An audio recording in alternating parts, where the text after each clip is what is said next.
Can you hear me? Yes? Well, thank you so much for coming. It's such an honor to be in the first edition of the Conf. But before we start, I'd like to share something with you. I'm a big fan of astronomy, and here in Brazil, the winter has the most beautiful night sky of all the seasons.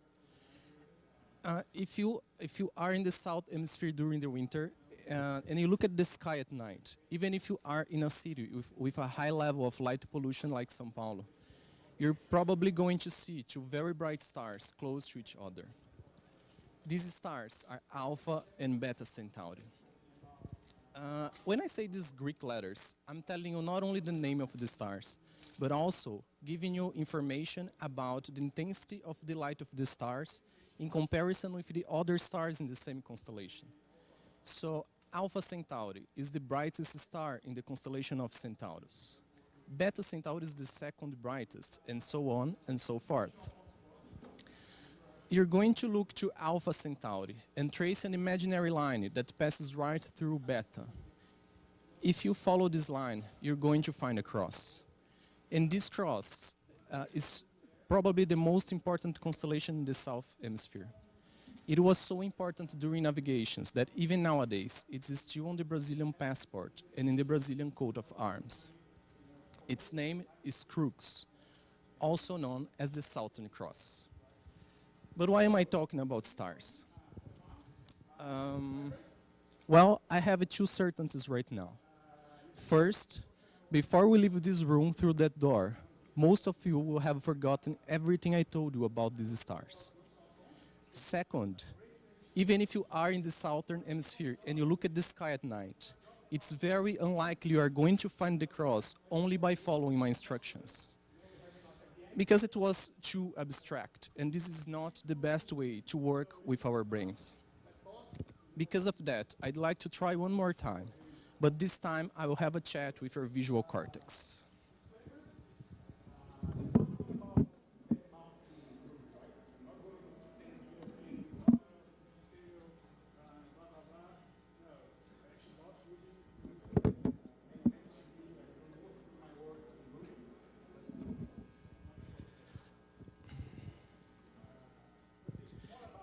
Now you are looking at the night sky in São Paulo. It's 21st of July, almost midnight. I will put the atmosphere back to help you out. Now, I told you we're going to find two very bright stars close to each other. Can you locate them? If you looked at this region, you're right, good job. This is Alpha and Beta, the brightest and second brightest. I also told you to start from Alpha and trace an imaginary line that passes right through Beta and keeps going down. If you follow on this line, you're going to find a cross. There are many other crosses in the sky. So just to make sure you know you are looking at the right constellation, I will give you two tips. This constellation has a fifth star, very tiny between Alpha and Delta. It's that one. In a free translation from the Brazilian Portuguese, we call it the meddler. It shouldn't be there. And the second tip is that starting from Alpha Crucis, the brightest star, which is this one, the intensity of the light of the stars is going to get dimmer and dimmer each time you move to the next star in the clockwise order. So we are going from Alpha to Beta to Gamma to Delta, always moving in the clockwise order. How does it feel right now? So much better, right? With visual clues, our brains process information faster and retain information for longer. And now that I have technology on my side, things can still get better. You're looking at the main lines of the constellation, so it's very easy to find the cross. We started with something abstract, moved to something visual, and now we have something even more precise. It's not showing the lines, right? Oh, sorry about that. Well, the next step must be sublime. Ladies and gentlemen, I present to you all the winter constellations. It's very hard to see. Okay, it doesn't matter. Let's go back to Earth.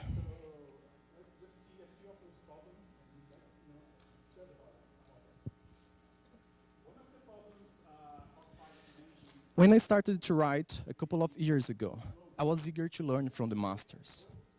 What were the secrets of the authors I admired so much? And from the many tips I found on the internet, the one that puzzled me the most was the cryptic show, don't tell. I mean, writing is basically telling things, right? How could I not tell? But one day, out of the blue, it clicked. This clicked. We have just seen how different it was when I told you about the stars and when I showed you the stars. So let's make a deal now between you and me.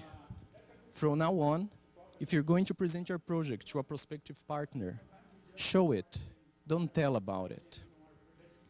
If you're going to, I don't know, express your feelings for someone, show them, don't tell about them.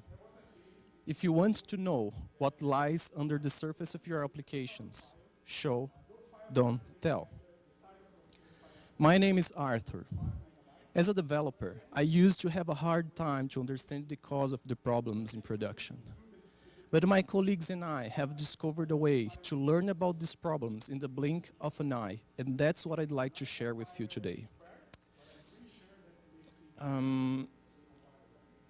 There are many channels where you can find me. I have a blog on Medium. This is my GitHub account, my Twitter account. And at the bottom, you'll find my email address. It will mean a lot if you write to me. It doesn't have to take too much of your time. Just drop me a line. You can send me a suggestion or a feedback or anything you feel like it. I'll appreciate that. And I work at Use. Use is the first insurtech of the country. It's a startup that aims to change how insurances are sold in Brazil. Before us, to buy an insurance policy, you would have to find an insurance agent. But I didn't have to talk to anyone to get a credit card from Nubank. If I want to go somewhere else, all I have to do is to open an app and call an Uber or a Cabify. Only with my cell phone, I can order food and clothes. I can watch series and movies. Why can't I do it with my insurances? Why can't I customize them in my own way and buy them in my own time? Why do I have to rely on someone else's so-called expertise? Use is taking insurance policies made of paper from the bottom of people's drawers and putting them back in the palms of people's hands. I came here today to talk to you about monitoring. And I decided to talk about Grafana, StatsD, and InfluxDB because they changed the way we work. They pointed us in the right direction, and we would never, ever move as fast as we do today without them. I stand here in front of you to unveil our innermost secrets to move fast. And the secret is this. We measure everything. Our paths are laden with problems, and when they arise, the first place to run is the log. The log is straightforward when things are small, but when we start to scale, the more users we have, the more data we have to go through. And finding what you need is like staring at a well-stocked library, looking at the book titles, wondering which one could possibly have the information you need. I'd like to suggest an alternative. Let's go back nearly 1.5 years in time. It's now April 2016, and our startup is approaching the deadline of its first public release. Lots of things are still to be done, so we put some extra hours, we cut out functionalities. You have all been there, right? It's when we rush things that chaos ensue. Not only because we are tired, but also because we are so focused on delivering features that we are not preparing for failure. And then it strikes. There is this thing about bugs. They are always there, lurking around, waiting to bite us. So, okay, we are in production and something unexpected happens. What do? The author Rebecca Crane wrote in her fascinating book, The Odds of Love Grover Cleveland, that the only way to be found is to admit you are lost. And honestly, we were totally lost. As soon as someone discovered the bug, all the others started to run in circles. Hands raised, faces flushed, praying to all kinds of divine entities in dire expectation of a Deus Ex Machina solution. And we did that in loop until a blessed soul came up with a fix. It happened to us at use, and we learned important lessons back then. We needed better logs, sure, but it was more than that. We had to find a way to learn about these problems in an easy, self-explanatory way. And that's where our holy grail quest of measurements began. In our journey, we stumbled upon Etsy. Etsy is an e-commerce that sells handmade products. They have very interesting projects on their GitHub, and one of them is StatsD, which is a Node.js platform that collects data to build statistics. The biggest advantage of StatsD is that it works with the UDP protocol, which means it works in the fire and forget mode. There is no guarantee the package is going to be delivered. On the other hand, it's super fast. We are trading off accuracy for speed, so it can have almost real-time data of our applications. And they say that if engineering at Etsy has a religion, it's the church of graphs. If it moves, we track it. I also read in their blog that sometimes they track things that do not move yet, just in case they decide to make a run for it. And that was brilliant. That was precisely what we needed. This is Etsy's StatsD GitHub repository. But because we were doing Ruby on Rails, we needed a Ruby library to deal with it. And that's where Shopify's StatsD instrument comes in. It combines the power of StatsD with the simplicity of the Ruby language. The next item on our chain of measurements is Grafana, and here is where the magic happens. While StatsD is there to collect data, Grafana is there to help us visualize it. It's most commonly used to visualize time series data, not only for web, but also for analytics and IoT, for example. It has a very nice concept of pluggable panels, so you can build your dashboards in the way it befits you the most. We also need a place to store data, and for that we chose InfluxDB. But you do have other options like React or any other Cassandra-like database. And the result of this particular combination of this architecture is this. It's a beautiful, useful, colorful, very useful dashboard. Everything we need is here in one place. You can select what you want to see. You can select ranges of dates, ranges of times. You can drill down the charts. Everything's there. The only problem with this dashboard is that only by looking at it, we tend to believe that to code it, to build it, we have to code as if there is no tomorrow. But reality almost never agrees with our imagination, because what we need is really, really simple. When something happens, we count it. So, did the user purchase an insurance policy? We count it. Did the user change his or her password? We count it. We have to make a request to an external client. We count the time it takes to run, and that's it. That's all that there is to it. Believe me or not, this is all the code we use to collect data in our applications. If you are not aware of Ruby's syntax, fear not. It's very straightforward. You are looking at two main blocks of code. The one in the top is the measure method. It's used to calculate how long something takes to run. And the code we are measuring is the one in the middle. You can put as many lines of code as you want in there. In this example, we are measuring how long it takes to upload a file to our repository. The second block of code, which is actually one line of code, is the increment method. It counts how many times an event occurs. In this example, we are counting how many times the upload fails. And if you pay a closer look to both methods, you're going to see they have the same signature. Both accept the string as a parameter. Let's forget the comma and what comes after the comma for now. These strings are the names of the events. It's an identification you have to relate to when you are building your chart on Grafana. We tried to use this pattern of putting dots among the words because we wanted to plot different data in the same chart, maybe by using wildcards or something like that. It didn't work. To do what we wanted, we needed the tags feature, and tags is exactly what comes after the comma. You can put as many tags as you want in there, as long as they are in the key value format.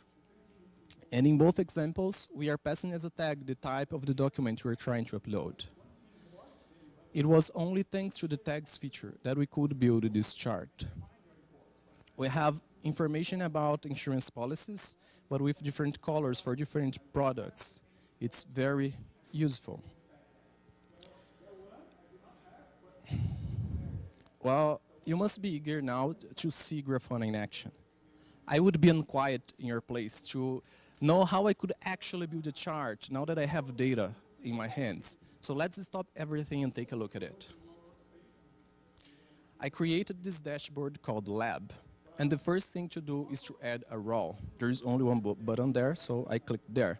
And I select Graph. You can see it automatically created a chart with fake data.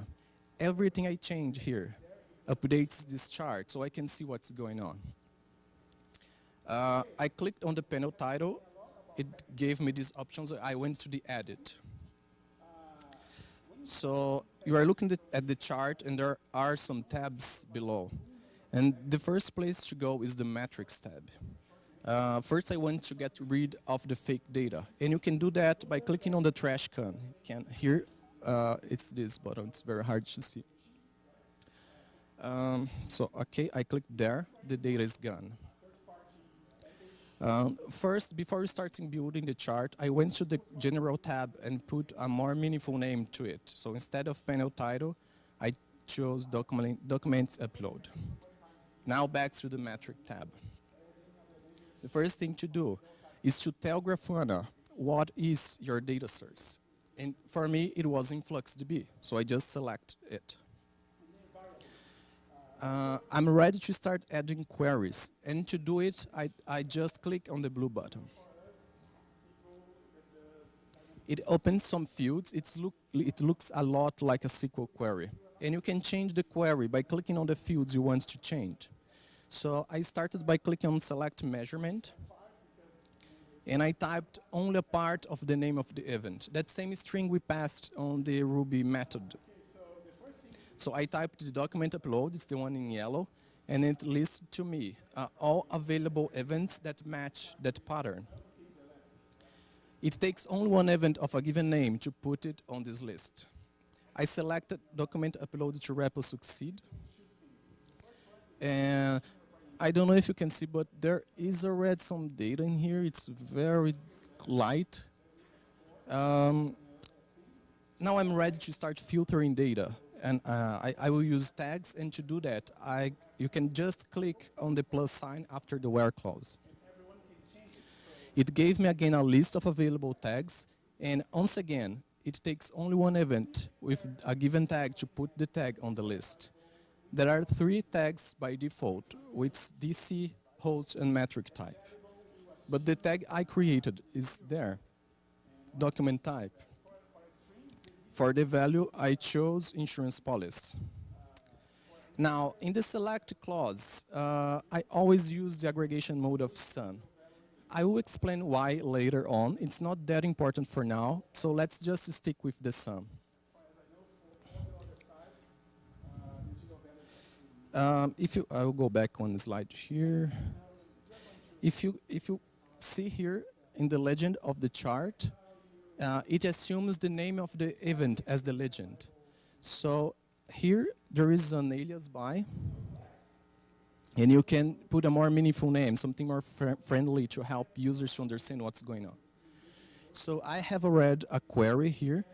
We can almost, actually we can't see anything. There are just 2 lines in here that you probably can see from there. And the problem is we are looking at the last 6 hours. I didn't have too much data in that period. There is a link up here. It's cut by the screen. If you click there, you can select another period. And I selected yesterday instead of last 6 hours. And now my chart is a little bit better. It's kind of confusing. I tried to go to the display tab and change from bars, from lines to bars. It's not perfect yet. We will get there, but for now I think it's good. So I went back to the metrics tab, and I went to add a second query. I could have simply duplicated the first one and changed what I wanted to change, which is just the value of the tag. But for the sake of the presentation, I did it from scratch. So I clicked on the blue button. It opened a new set of fields. I clicked on select measurement, typed the same name of the event. It gave me a list. I select the same tag, but for the value, this time, I put cancellation letter. And again, the aggregation mode of sun, and an alias to improve the legend. And you can see there are some yellow lines in the chart right now. The problem with this chart is that I can't take decisions on it. It's very confusing. We have too much data between the hours. So if you go at the bottom of the metrics tab, you can see we have a field to group data by intervals. And in this field, I grouped the things by chunks of 1 hour. And now the chart is a whole lot more useful. If you want to, you can even go back and change 2 lines again. It's much more easy to use this chart. And if you save it, it's going straight to the dashboard. It's very straightforward, very quick to create a chart. I think it took me like 3 minutes to build this chart, stopping to take the screenshots.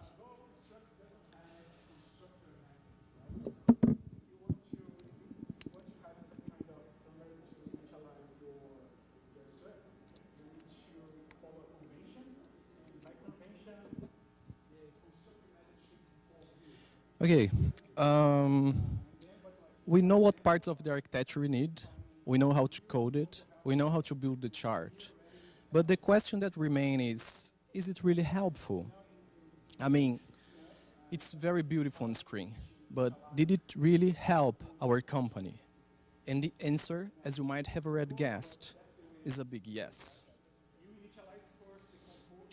You are looking at a real dashboard. It's the sales funnel for our live product. There is a red vertical line somewhere near the middle of the chart in here. It represents a deploy in production with something clever to track. And all the other lines are pages in the order flow. We are tracking each page the user is passing by.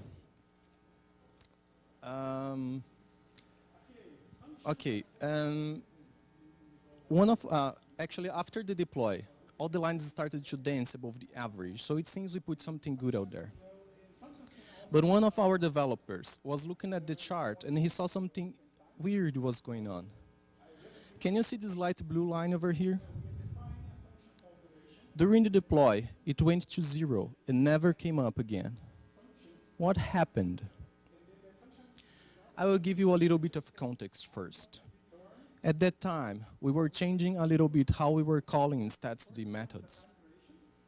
Instead of simply calling the methods, we were dispatching an event to an internal message broker to let things be dealt with in background. Something like this.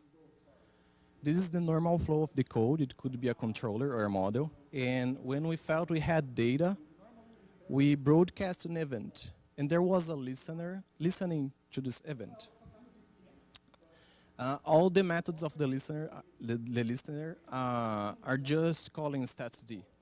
It seemed to make sense for us at the time. We were centralizing StatsD in the same file. But in time, we started to see there were no advantages to this approach. It was just creating an extra layer of indirection, an unnecessary complexity. So we decided to take it off the message broker and simply call StatsD, like this. The problem is, while we were working on this change, all the other teams were still working on their own features using the pub sub. And the live squad had to split the first page in two. Each page received its own increment method, but using the pub sub. When we finished our changes, we committed to GitHub repository. There were conflicts in the first page and went there and changed it again. But we didn't change the second page because that page didn't exist for us. It was a blind spot. Actually, I'd like to stress something important here. It was a developer who was looking at the chart and analyzed its data, not a manager or someone from sales or from marketing. Information should not be for the privileged few, made only for the eyes of those high in the hierarchy. None of what I said up to now is going to work if you keep information secret. The monitoring system unveiled to us problems that were happening under our very feet. When the user tries to purchase an insurance policy, we have to know if he or she represents a risk to us. And in order to do that, we contact a service called Crivo. Crivo then checks a gamut of sources to gather all information that's possible to get from a person. However, one of these sources was misbehaving. We can never live in peace. It was randomly returning the code for a fraud. It was a valid code. We were expecting to receive it at some point. But the only way to know that the number of frauds was too high was if you were looking at the logs 100% of our time, which is completely impractical. As soon as we created the dashboard, we contacted the service to have it fixed. But we also came up with a feature on our own that changed how we were dealing with failure. Before this feature, when a problem happened in the order flow, we stopped it, preventing the user to move forward. Now, we assume the failing service would return with success and let the user move on. But at the end, instead of creating an insurance policy, we create a proposal which can be valid up to a fortnight, buying us time to recheck the failing service. Thanks to the monitoring system, we improved the user experience and we stopped losing sales.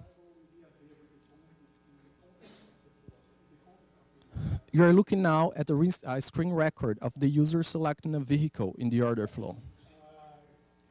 But we do not work with all makes and all models. So if you go there and select a Jimny from Suzuki, for example, you're going to receive an alert saying, oh, I'm sorry, but we do not work with Jimny yet.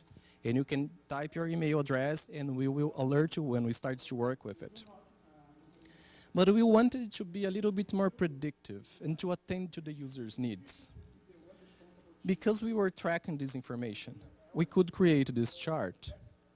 And we can know very quickly how many times a vehicle was refused for being too old or too expensive, or of a make or a model that we do not accept yet.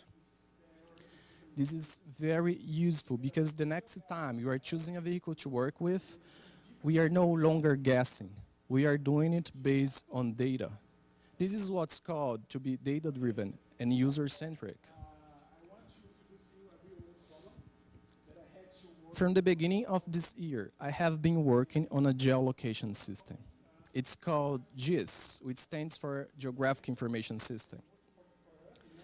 From the very beginning, we wanted to offer a product that really related to the users. But to be honest with you, before GIS, all we had was a one-size-fits-all kind of product. But the thing is, when you purchase an insurance for your house or your apartment, these things are in a fixed place. We can learn about these places beforehand. So if you go there to our website and type your address, we can know, for example, the square meter value of your neighborhood. We can know if the level of robbery and theft in the area, or if there is a chance of natural disaster in there. We can know if your house is near an airport. And based on this data, we can suggest the best coverage the user can have. When someone purchases an insurance policy, we have to warn GIS so it can update its own database. And it stands to reason that when someone cancels an insurance policy, we also have to warn GIS. I was building the dashboard for this service. It's the one we're looking at. And you can see the line of new insurance policies here. It's working pretty well. But the line for cancellations is empty. The monitoring system is good because it makes us think out of the box. Does it mean we didn't have a single cancellation in the last 24 hours? Or do we have a problem in the, between the systems? I presented to you 3 tools that you can combine to build a monitoring system. But honestly, the tools are not important. I don't care about them. I'm only concerned with the mindset that we need to see. We need the light of the stars to guide our path. You can substitute tools, you can remove them if it makes sense to you. And in fact, we did a change in our architecture at use. We use StatsD protocol and StatsD idea, but not the Node.js platform. We are sending data straight through Grafana through something called Telegraph. It works. If you intend to do the same thing, there are 2 things I have to warn you so you don't waste time looking for a problem. The first thing is that Telegraph will convert dots to underscores in the name of the events. I don't know if you saw on the screenshots when we were building the chart on Grafana, but when I typed document upload, there were no dots in there, only underscores. That's one of the reasons wildcards would never work in there. The second tip has to do with the aggregation mode of sum. Telegraph does not flush data to the database as soon as it arrives to prevent performance issues. So let's say it's collecting data. It has like 7 events. When it decides it's time to flush, it's going to create one entrance in the database with the number 7. If in the query you use the count, which is the most intuitive thing to do, it's going to count the 7 events as 1. So that's why I always use the sum. You might be wondering where to go from now, so I put here some resources that might be helpful. The first one is InfluxData.com. They have tons of information about each one of the tools I told you today and others you can use instead of them. It's a very good start point. Start from this website. Then I put GitHub repositories for both Etsy and Etsy StatsD and Shopify's StatsD instrument. It's those I told you at the beginning of the presentation. The fourth link is codascraft.com. This is Etsy's technology blog. They are masters of monitoring. I highly recommend you to go to this website. There are many articles. It will take a time to read everything, but it pays off. Grafana.org is the official website for Grafana. And last but not least, use technology blog. If you want to know what we are working on, go to labs.use.com.br. It's Portuguese only, though. All of it was only possible because of the open source. There are amazing tools out there that you can combine to solve your needs. When you do, share. Share so others can know about it and use it. Or even better, so others can improve it. Use was certainly not the first to build its monitoring system out of these tools, nor will it be the last. It was only possible because others shared what they learned along the way. So now it's my turn to pass the torch. Go out there and build glorious things, but when you do, come back and share. In a world that needs speed and precision, do not neglect the power of visual clues. The faster we know what's wrong and where to put our efforts, the better we are going to grow. From mapping the health of your applications to guiding yourself with the stars, all you need is to see. Remember, show, don't tell. and you can take a glimpse at your applications, or you can truly see them. The choice is in your hands. Thank you very much.